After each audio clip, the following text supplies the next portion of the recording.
Hi, my name is Devin from DTFM Vinyl Distro. We are located on 13th Avenue south of Fargo Moorhead, or just Fargo, on the main drag.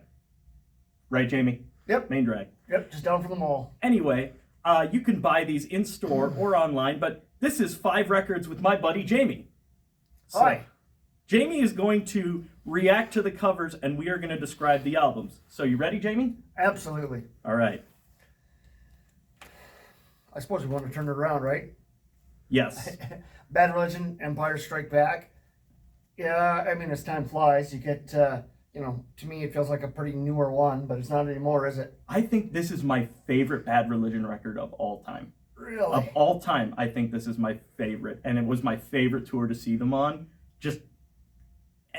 And it had I want to say the best Bad Religion lineup, but that's really hard because Pete Feinstone and Bobby Scher were great drummers too. So it's tough. But this record is special. Okay, I wouldn't go there, but Los Angeles is Burning was just an absolute It's bang. a jam. It's so good. But other than that, I've not spent a lot of time on this one because in the newer ones, I didn't spend a lot of time. And the last time I saw him would have been First Avenue in 19. Wow. Dave Haas was opening, and I went around town figuring no punk rock show starts on time, so I was looking for a specific beer. Missed all but one song of Dave, and then about 6 months later became a huge fan of his, and then, boy, I felt dumb. I was at that show too. Were you really? Yes, I was. And it was incredible. I convinced my friends in Winnipeg to go because I'm like, this was a greatest hits show, man. It was a great show. But what's up with the guitarist? It's like he spends more time chewing his gum, the skinny, dark dude. He spends more time chewing his gum than he does playing his guitar. I think that's the new guitarist. Yeah, he is new, but it's just weird. I don't know. Anyway. But what an incredible show. Incredible show. And it's fun to me to watch these bands that have been playing for 30, 40 years. Because I don't think, if you think about it generally, punk rock is all that effortless. And then you watch these guys that have been done it for that long, and wow. So it's really effortless. On to the next one. Okay. And you can't have Bad Religion without these guys. No, you cannot. And this album in particular, I think, is an underrated classic. I mean, of all of NOFX's catalog. I mean, Jamie, what do you think of this one? This is awesome. Yeah, absolutely brings me back to living in the dorms in the 90s when I bought the CD. And, So Long and Thanks for All the Shoes is the title. So we were, information wasn't super handy. Internet was there. Yeah. But the information wasn't way out there. So you're kind of like, wait a minute. You just hit it big with Punk and Drublic. What do you mean, so long? So that's, remember, the first impression was like, what? Are we calling it quits here? What's going on? But, no, it's amazing. For some reason, I guess the first thing that's the first thing I think of when I got it. The was Champillet. I'm not French. I can't. I always think that was catchy as hell. Monosyllabic Girl is so funny. But every time I ripped the MP3 back in the day, right? Those of us used to have to do that. It was always too short, even though it's a 54-second song. Yeah. It was still cut off for some reason. But it's absolutely amazing. A great follow-up. Great follow-up to Punk and Drublic and a classic. Yep. So what do you think of this next one? Here, I'll put those down for you. Okay. Oh, that's right. I can put those down. You can tell me that. I'm an amateur. Street Dogs. Yeah. State of Grace, the original singer for Dropkick. So I certainly spent some time checking them out. I'm not as well versed as you are on them. I think they're one of those, a little like Bouncing Souls for me. Like when they hit crazy. Like, when they're, Mean Fist is great. Elizabeth is amazing. 200 Kids is amazing. I mean, it really is an amazing album. But I had to look at it to remember how much I loved all these songs. And to be fair, this album had to follow up Fading American Dream, which was a monster. And it managed to with a darker tone. And this was their first release for Hellcat. And this comes on red vinyl. Yes, because we need the pretty ones. We do need the pretty ones. But again, so I remember, 97 or whatever or 98, whatever it was, when he left Dropkick. And so then I was like, well, he went to the Army, and then he went to Boston Fire, and he went to this. And it's like, well, which of the rumors are true? You never know back then. But yeah, great band, great album. I've not spent enough time on them when all of a sudden I look at this and go, half of these are absolutely amazing, and I've not owned it in its entirety.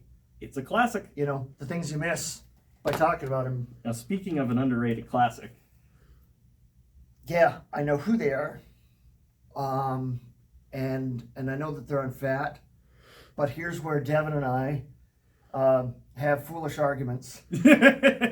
Well, by foolish arguments, I mean I just tell him where he's wrong, because that's what I do.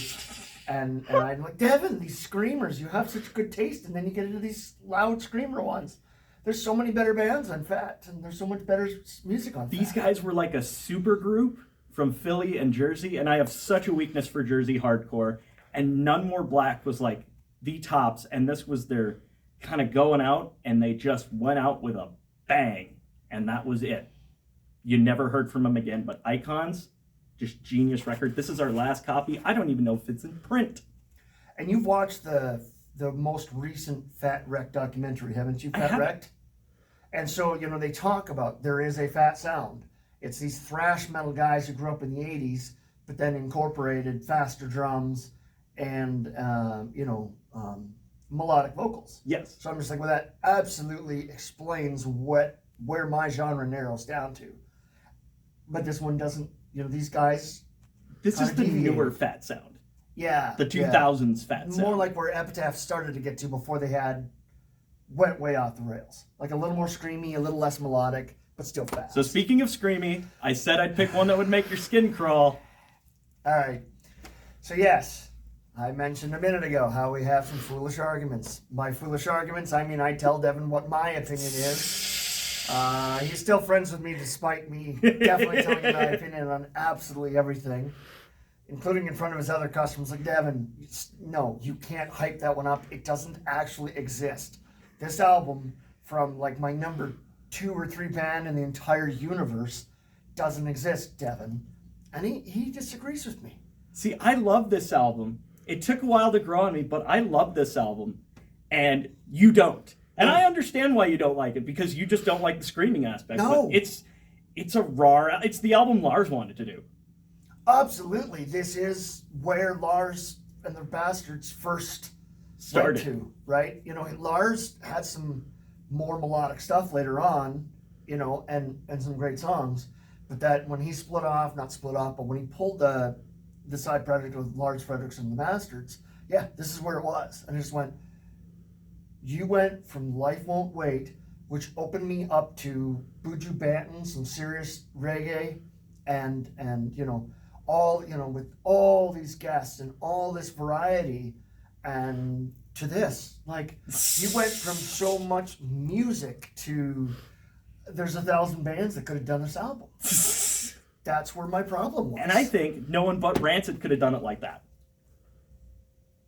I think all of them could. I think, you know, we're talking about off with their heads. Like, Nightlife, great song.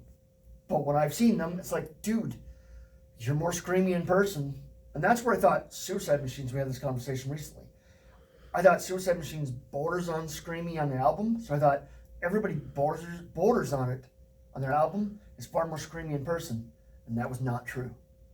But that's where, yeah, I don't dig it. We'll look at this one again. The songs I like on here are because they were covered in a completely different manner on their tribute album. Fair. And that is 5 records with Jamie.